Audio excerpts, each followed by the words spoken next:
be speaking here today. I've thought a lot over the years about veterans. I've written a couple books exploring what it means to be a veteran, published I don't know how many essays, podcasts, a lot. I am a veteran of combat. I've undertook the 3rd Airborne Brigade, Mountain Division, Afghanistan, so it's personal to me. But it's also much bigger than what I do or who I am. It's the hundreds of acquaintances I made while serving 7 years in the Army. It's the hundreds of acquaintances I've made since. It's an instinct to serve, to protect, to be part of a national and local and even global community of like-minded democratic citizens. And it's so much more. Recently, I think I discovered something vital about veterans.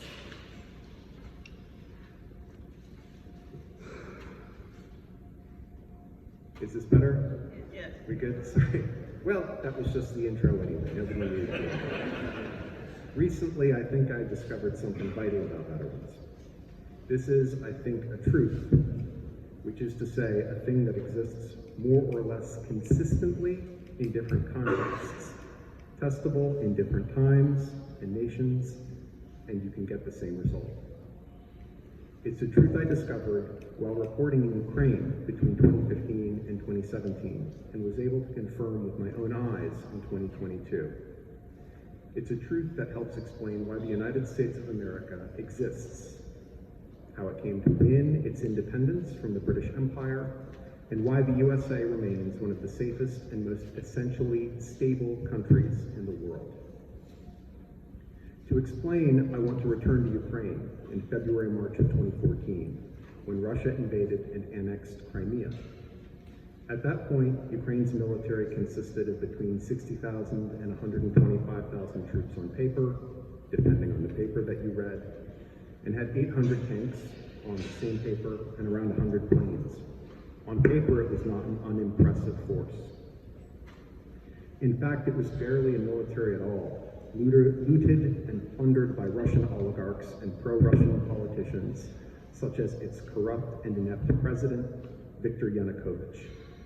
Think of the biggest crooked politician you can imagine in the US. They exist in both parties. Then multiply that by about 100. That was Yanukovych. He pillaged and plundered the military until there were between 6,000 and 7,000 combat-worthy soldiers in 3 units. That's all they had in 2014. 12 battle-ready tanks and a handful of planes that had only been flown in training. In May 2014, Putin sent Russian operatives to invade Ukraine's east, overcoming local law enforcement and dismantling Ukrainian political and legal authority.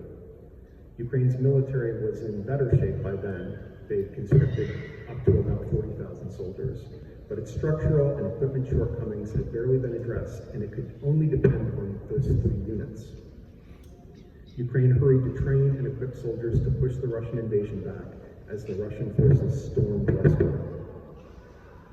Ukraine's president at the time, Petro Poroshenko, did the last thing a national leader can do and still call what they're leading a state. He delegated Ukrainian authority over violence to individuals and groups and permitted them to form paramilitaries.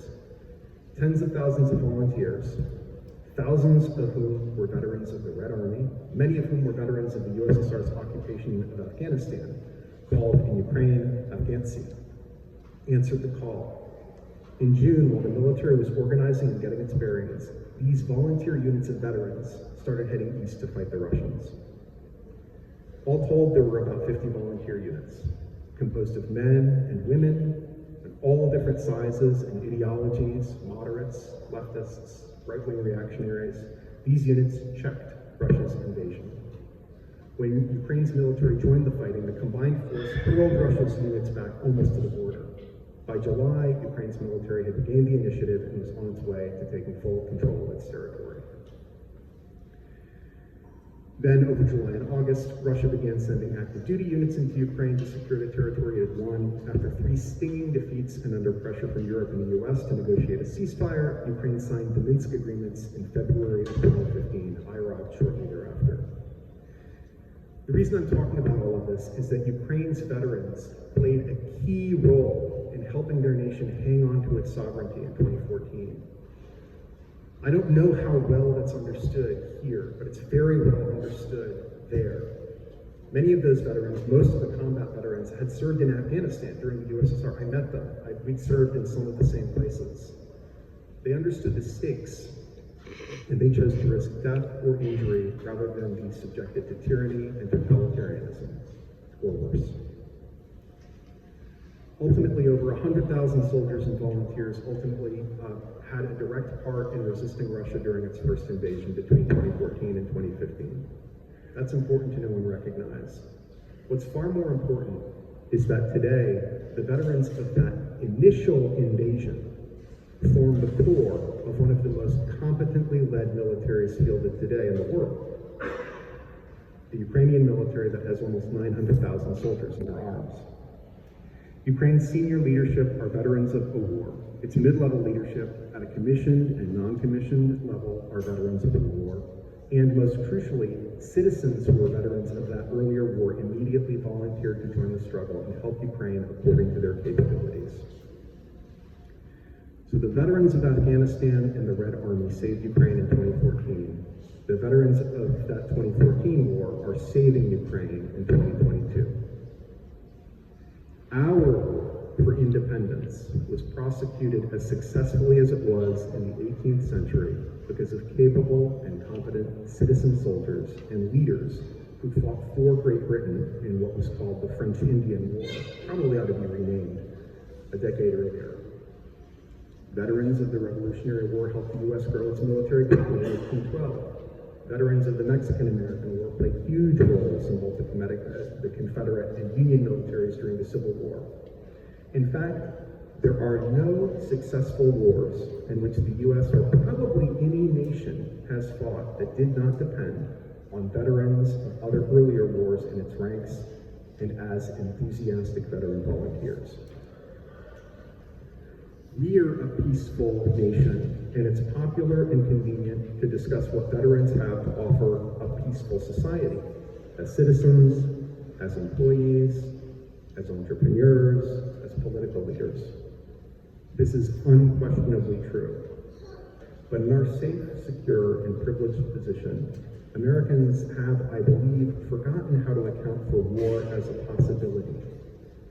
My wife's family lives in Ukraine, so war is a daily part of my life. I hear about it every day, anytime something happens. And I can tell you that veterans are collectively the backbone of a nation, certainly of Ukraine, and probably of America too. They're a strategic asset.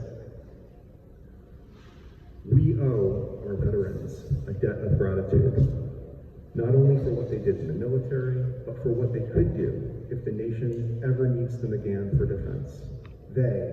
We stand ready to answer the call. Thank you.